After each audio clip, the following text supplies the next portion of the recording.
fora, né?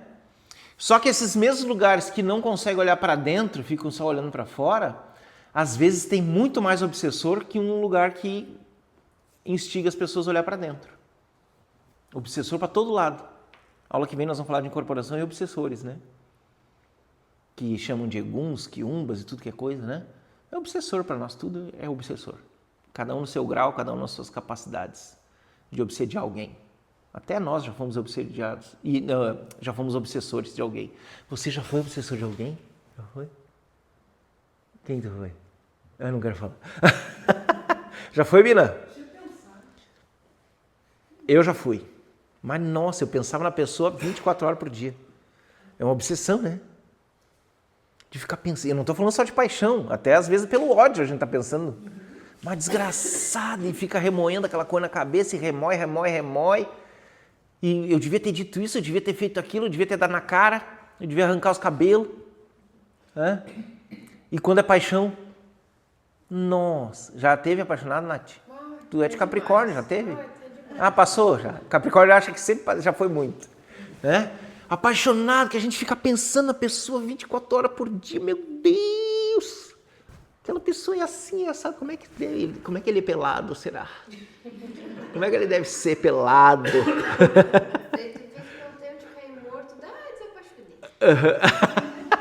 Capricórnio. É? E a gente fica imaginando um monte de coisa, porque ele nunca vai botar toalha em cima da cama molhada, ele vai sempre baixar a tampa do vaso, ele será um amor sempre. Ela vai ser um anjo, ela nunca vai me encher o saco pra coisa nenhuma, ela nunca vai me apontar o dedo nos erros que eu tenho, e cada um vai criando suas ilusões dentro dessas obsessões, né? E nas umbandas isso vem tudo para fora. E na Umbanda Universalista isso vem para fora, só que a nossa função, e é por isso que a gente tem palestra antes, a nossa função é trazer essa educação da pessoa se observar. Essa é a função da Umbanda Universalista. Tá bom? Nós vamos fazer uma prece agora, porque a gente tem que lembrar sempre isso. Vou abrir o campo, prece, oração. E uma musiquinha. A música, a prece em si já é prece, e a música na Umbanda é prece também, só que é em forma de música. Ok? Quem está online aí, já se senta direito, sai do sofá que está deitada, né? E já vai fechando os olhinhos para a gente fazer a nossa prece e já fazer a nossa música. Cadê a Kátia? Feche seus olhinhos, respira fundo. E nós vamos botar a música que já estava tocando. Veio, Kátia? Estou só te esperando.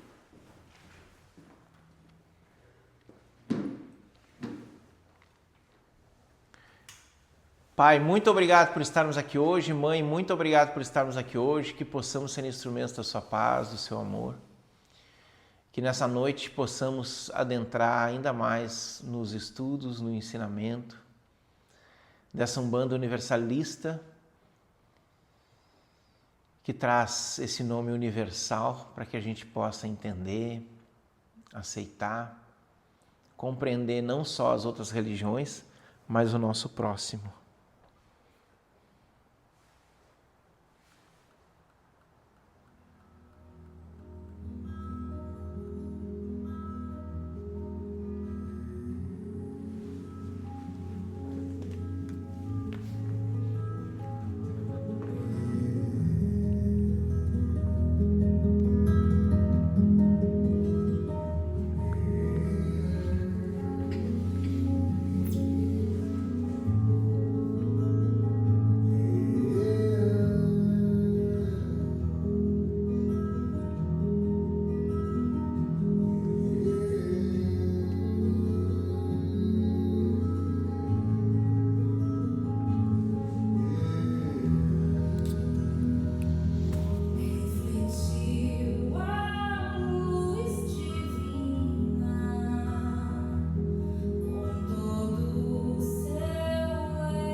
Oi, gente. Deu certo? Nossa invenção? Deu? Tá. Estamos no caminho.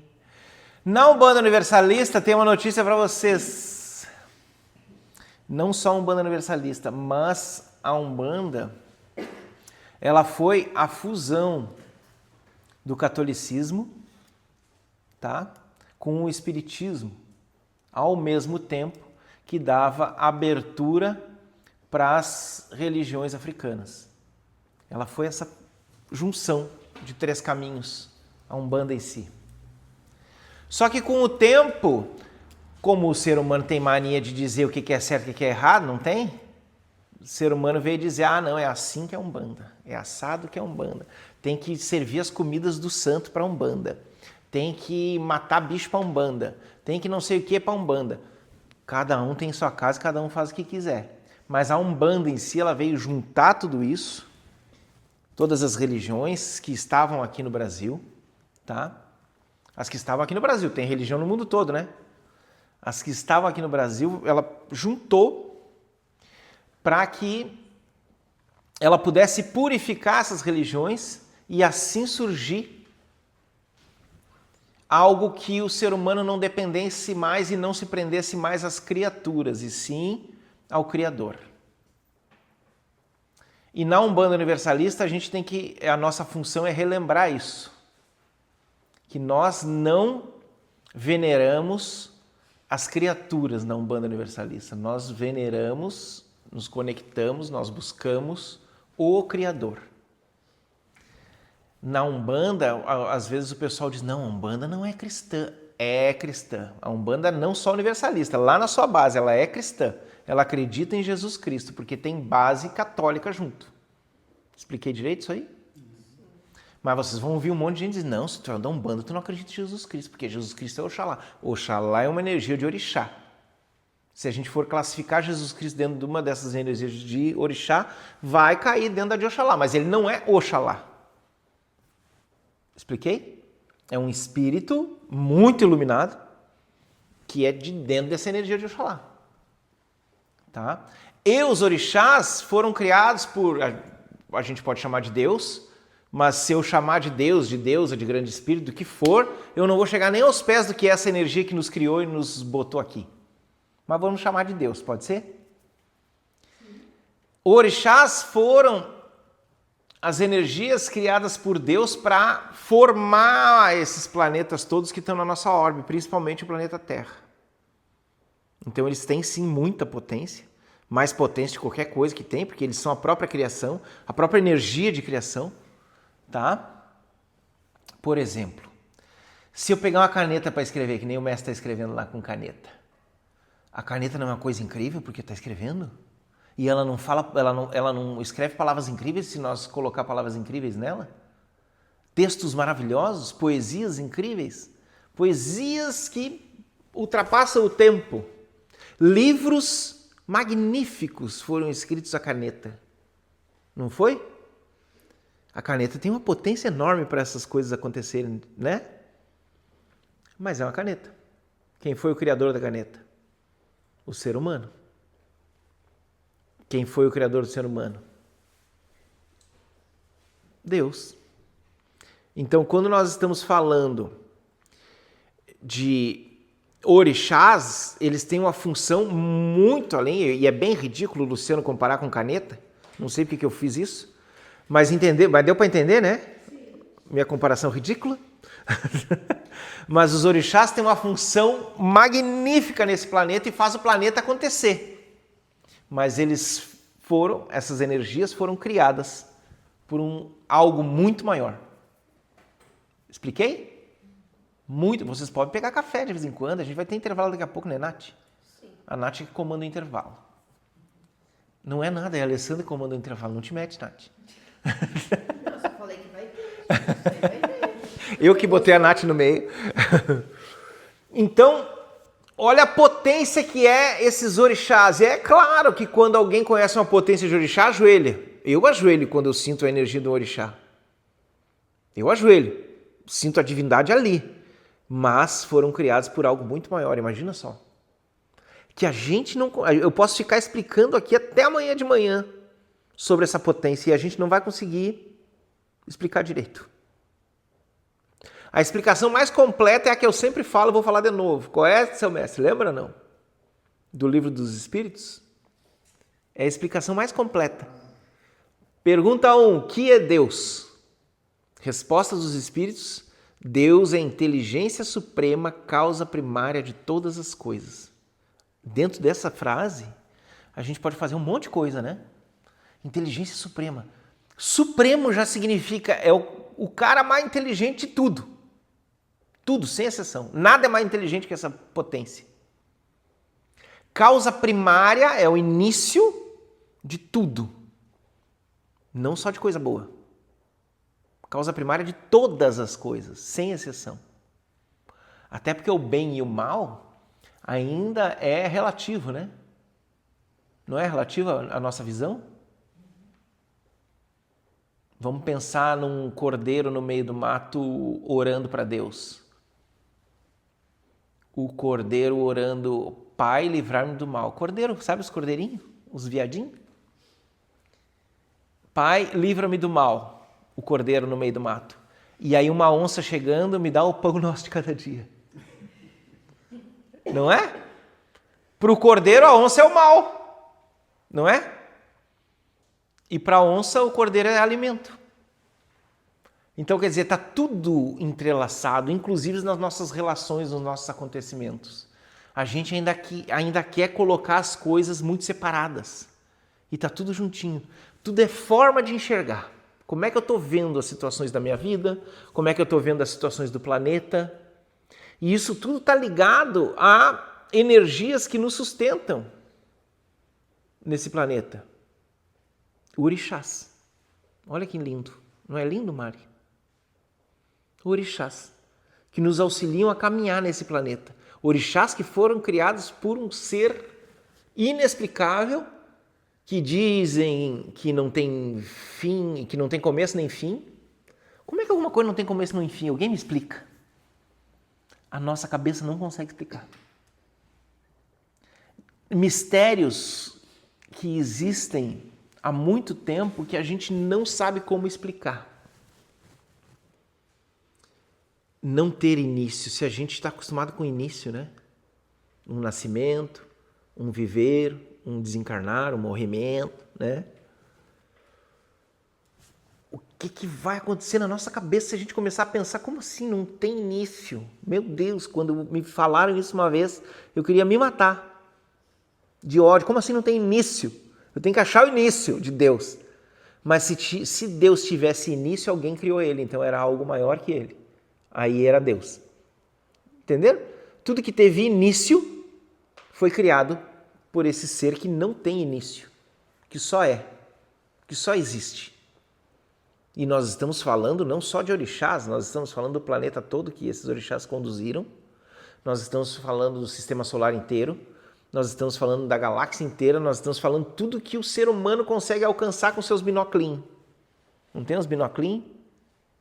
Que a gente enxerga mais longe? Não tem umas naves que vai bem longe? E olha a facilidade do ser humano em olhar para fora. Olhando para fora, a gente vai muito longe no espaço. Com telescópio, com nave, com não sei o quê, com foguete, né? Na nave que chama. O ser humano olha bem longe para fora.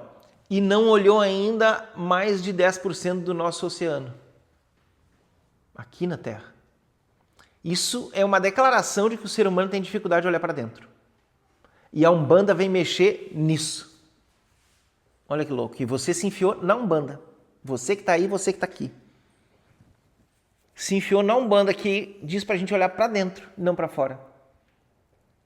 Ah, mas Lu, eu fui em alguns lugares que veneram tudo para fora. Porque ainda é o próprio ser humano com dificuldade de olhar para dentro. Só isso. Não estamos aqui para criticar ninguém, cada um tem o seu caminho. Mas você se enfiou numa Umbanda que diz, olha lá, ó. Lá dentro. Lá nos seus traumas, lá na sua infância, lá nas suas encarnações, lá nos seus medos mais profundos. Qual é o medo mais profundo que você tem? Não precisa nem dizer, mas já vai procurando aí. O planeta, a gente colocou aquele submarino, teve um que explodiu, mas teve um que foi de um cineasta, que ele foi a 11 mil quilômetros para dentro do oceano. E mesmo assim, não é 10% do oceano.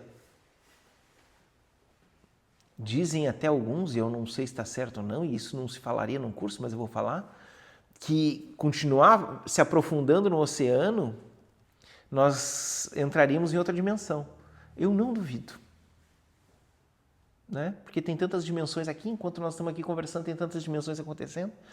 Enquanto nós estávamos conversando antes do hino da Umbanda e antes da oração, tinha gente já sendo limpa em algumas coisas. Não perceberam que dá um soninho? Parece ectoplasma aumentou. A aula tá boa, mas puta merda. Né? Tá muito boa, mas eu quero dormir. Teve gente que dormiu lá nos coisos, nos online. Porque estava aprofundando, limpando, e aí vai aprofundando, vai buscando. Quando eu falei lá da escravidão, claro que a gente esteve lá de alguma forma. E antes dela também. Isso é olhar para dentro. Por mais que pareça que está olhando para trás, é olhar para dentro, porque bate lá nas nossas coisinhas não resolvidas. E às vezes a gente se debate com as coisinhas não resolvidas com as pessoas que a gente mais ama. Já brigaram com quem você mais ama? E depois se dá conta assim, para quê que eu briguei? Para quê? Não precisava, mas precisava porque quem a gente mais ama é que vai fazer a gente olhar mais para dentro. E quando a gente não quer olhar para dentro vai dar estouro. Sabia? Então, estamos aí enfiados nisso. Né, Nath? Nessa Umbanda universalista que é cristã. Porque Cristo é um dos avatares que veio no planeta para nos auxiliar, nos trazer ensinamentos. A Umbanda toda era para ser cristã, mas essas misturas todas que fazem, os egos das pessoas que lá estão, às vezes querem separar as religiões, por quê? Porque tem dificuldade com a sua própria história. Né? Tem gente que se declara bruxa, sacerdotisa, e aí não aceita a religião católica de jeito nenhum. Por que não aceita? Porque a religião católica teve como é que é o nome lá? A Inquisição. Mas a Inquisição foi a Igreja Católica que fez ou foi o ser humano que estava lá que fez? Tudo é ser humano. Então, quando a gente nega algo, quando a gente determina isso aí está errado, nós esquecemos que não é isso aqui está errado. É quem conduz é que estava errado ao fazer aquela busca, aquela caça todas as bruxas. E isso para qualquer coisa na vida. Quem está conduzindo? Quem está conduzindo alguma ação? Hoje em dia nós temos muitas conduções para tudo que é lado. Tem gente puxando brasa para o seu assado para tudo que é lado, né? Tem letra para tudo que é lado também. Tudo maravilhoso, mas tudo é ser humano que tem que se olhar. Eu tenho que me olhar, você tem que se olhar e todo mundo que tem uma letra tem que se olhar. Que ruim isso, né? Não é acusar os outros. Quanta gente revoltada a gente vê por aí porque está revoltada com pai e mãe lá do passado, quando era criança ou adolescente, e não resolveu isso. E aí se revolta com hoje em dia, com situações, com política, com caminhos, com escolhas dos outros. Tudo não resolvido aqui dentro. Somos crianças grandes brincando de adulto. Quer que eu repita essa frase? Somos todos crianças grandes brincando de adultos. Porque alguém nos disse como é que é ser adulto. E a gente tenta ser adulto do jeito que falaram. Aí a gente tenta copiar o que é ser um adulto. Ou tenta negar o que a gente viu de adultos na nossa infância, na nossa adolescência. Fez sentido isso para vocês? Para alguém? Mas a gente é criança. A gente ainda tem aí dentro a nossa felicidadezinha lá de trás. Antes de tudo que aconteceu com a gente acontecer. Eu lembro até hoje, e quando eu tenho que resgatar o meu jeito de ser, eu lembro até hoje eu rodando pneu, sabe? Pneu de carro. Eu rodando pneu assim, brincando com a Dona Rose. A Dona Rose estava lavando roupa numa geriatria lá em Porto Alegre, que nós morávamos no porão de uma geriatria onde tinha escravos. Antigamente era escravos, aí nós estávamos ali. E eu com a mediunidade aberta, você não tem ideia do que eu via na madrugada. Mas tudo bem, tudo é treino, dizem, né? E no pátio eu brincando assim, quando eu tenho que voltar para minha infância mais inocente, eu volto naquele momento ali, antes da primeira tunda, que foi naquele dia também. Né? A tunda era para mim ser de um jeito que alguém queria que eu fosse. E eu nem sabia que eu tinha que ser do jeito que alguém queria que eu fosse, porque ninguém me avisou, só deram a tunda. E que momento você que está aí me olhando, e vocês que estão aqui, conseguem se remeter à sua infância mais pura? E o que aconteceu para essa infância se quebrar e você ter que começar a virar adulto? Onde era? Procura aí dentro. É nisso que a Umbanda mexe. Vai procurando aí. Quando que você perdeu a inocência? Em que momento o mundo veio dizer, opa, não é assim só sorrindo, Mari. Tem aqui, ó, coisa difícil acontecendo. E vai pra coisa difícil. Entendeu, Thelma? Achou já, Thelma? Ótimo, deixa assim. Mas quando a gente quiser lembrar que a gente fala, a gente ouve às vezes as pessoas falarem, né? Seja você mesmo. Não tem isso aí? Não tem uma galera que fala isso? Seja você mesmo. Antes de você só tentar ser espontâneo, lembra que momento, ou pelo menos medita a respeito disso, que momento que eu era muito inocente e espontâneo aqui nessa terra. Alguém lembrou? Ou só eu lembrei? Lembrou? Lembrou, Kátia? É aquele momento ali que é você ser você. Porque aí quando a gente se joga para aquele momento, quando eu me jogo para um momento com o pneu, eu começo a lembrar, putz, eu sou assim. Eu sou feliz brincando com o pneu do lado da minha mãe enquanto ela lava a roupa. Eu sou feliz fazendo barulho de carro quando eu tô com esse pneu rodando. E aí eu começo a trazer essa felicidade, essa espontaneidade pro agora. Quando eu tô falando palhaçada aqui para vocês rir, é quando eu tô voltando lá. Porque se eu pegar o que veio depois disso, aí eu não consigo falar palhaçada. E vocês já viram como eu falo palhaçada, né? Então eu volto lá bastante para ver se eu consigo trazer aquela potência. E a gente consegue trazer aquela potência. É uma meditação a ser feita diária e não precisa demorar. Questão de 1-2 minutos você parar um pouquinho. Quando eu era inocente? Quando que eu era espontâneo? Quando que eu só ria por rir e não me preocupava com nada do mundo? Depois desse dia eu estava me preocupando se eu ia tomar uma cinta pelas costas. O tempo todo. Então eu já perdi a inocência, né? Que momento que você conseguiu ser muito plena ou pleno?